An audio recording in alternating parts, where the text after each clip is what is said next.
5 days after the fighting began, the Ukrainian and Russian delegates came face-to-face in Belarus. Ukraine wants an immediate ceasefire and complete foreign troop withdrawal from its territory. But Russia says a deal is only possible if Ukraine is demilitarised and Russian control over annexed Crimea is formally recognised. I can say that every hour of conflict brings new casualties among Ukrainian soldiers. We are definitely interested in reaching any agreements as soon as possible. But those agreements should be for the benefit of both sides. At the same time the delegates were talking, Ukraine's second-largest city, Kharkiv, came under intense bombardment. The Ukrainian Interior Ministry says dozens of people were killed by the rockets and hundreds more wounded. The violence follows a weekend of intense fighting in the city, where Ukrainian troops repelled a Russian incursion.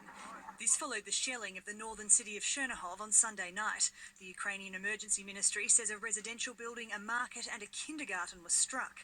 An oil depot near the capital Kiev was also attacked. It's not far from an airfield where local authorities say there has been intense fighting. The explosion was huge. The illumination was enormous. My wife and mother-in-law were shaken up and glass was blown out from windows. In Kiev, residents emerged from a weekend-long curfew. Many had been taking refuge in basements and underground train stations.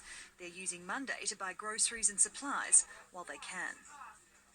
I spent 2 days in metro station.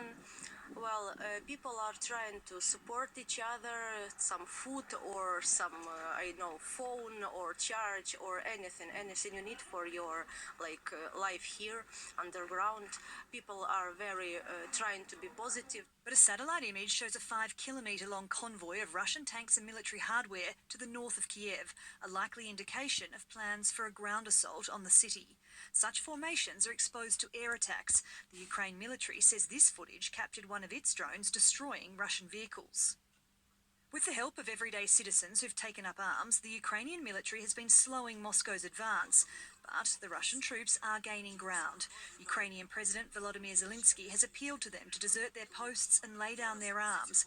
He also had this request of Europe.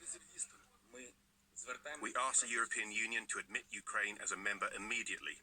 We are grateful to the partners who stand with us, but our goal is to be equal with all Europeans. I'm sure that's fair. I am sure we deserve it. I am sure it is possible. But the EU was non-committal. Today is not in the agenda, believe me. We have to do for more practical things.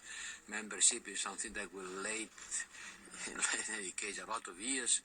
We have to provide an answer for the coming hours, not for the coming years, the coming hours. On Monday, the financial squeeze caused by Western sanctions started impacting Russian citizens. The value of the ruble sunk to an all-time low against the US dollar, and Russia's central bank more than doubled its interest rate to 20%. Our economic situation will get a lot worse. It's inevitable in these circumstances, but it's still not comparable with the losses of those who are dying in the conflict. But Russia says it can withstand the financial pressure and convened a meeting between the president and his top officials. I've gathered you to speak about the economic issues, bearing in mind the sanctions that the so-called Western community, or as I called it in my speech, the Empire of Lies, is now trying to implement against our country.